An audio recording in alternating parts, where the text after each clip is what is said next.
This story is Everyday Miracles Guardian Angel. 20 years ago, I became involved in a pet therapy work with our golden retriever JJ. Well, after JJ passed away, we got another golden retriever puppy, whom we named JJ's Angel. As she matured and went through her obedience training, we realized that she too would be a good therapy dog. Angel is 10 now and works every week. She visits 2 hospitals, a daycare for the elderly, and our library's Pause for Reading program. At the library, 6 to 10 dogs on the floor, and the kids pick up a book to read to a dog. After they finish, they get a trading card with the dog's picture and history. Angel is also helped out at a children's special needs camp. She is so popular that everywhere we go, people recognize her, especially the kids she has worked with. We've seen some very special things about our pet therapy work. I brought Angel to our local hospital to visit a woman who was completely paralyzed on her right side from a stroke. We spent time with her every week.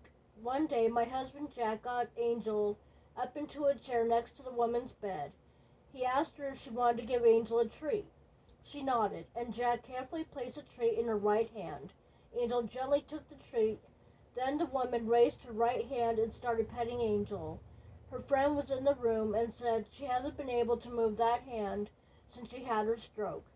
After that, every time we saw the woman, she lifted her hand. We tell her she had to use her right hand, and she would. Somehow it seems appropriate that when Angel visits the hospital, she also performs tricks for the patients with their paws. The best one is when she crouches on the floor, bows her head, and crosses her paws.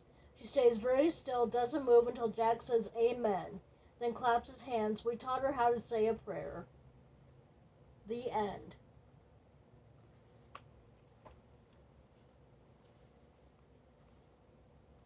This next story is called Kindness Genie, from Everyday Heroes. If you could have any 3 things, what would you want? 11-year-old Ruby Kate Chintzy loves asking that question, but it's not a game she plays at recess. She asks it at nursing homes in the Harrison, Arkansas area where she lives. Even more amazing, then she sets out to make the residents' wishes come true. Ruby Kate has long been close to older folks. Her mother, Amanda Chitsey, is a nurse practitioner who works at a nursing home in the Northwest, Arkansas, and Ruby Kate often tags along with her in the summer. I've never found them scary at all, so I'm able to just go up to them and ask them if they need anything. She says last May, Ruby Kate noticed a resident named Pearl staring out her window and seemed sad. "What are you looking at?" Ruby Kate asked. Pearl said she was watching the dog being led away by his new owner. After a visit, Pearl didn't know when she would see her dog again. Ruby Kate and Amanda asked around and discovered that the nursing home didn't allow residents to have dogs, and Pearl couldn't afford to pay anyone to look after hers. Because Pearl was a Medicaid recipient, she got only $40 a month to spend on personal items such as clothes, haircuts, and pet supplies.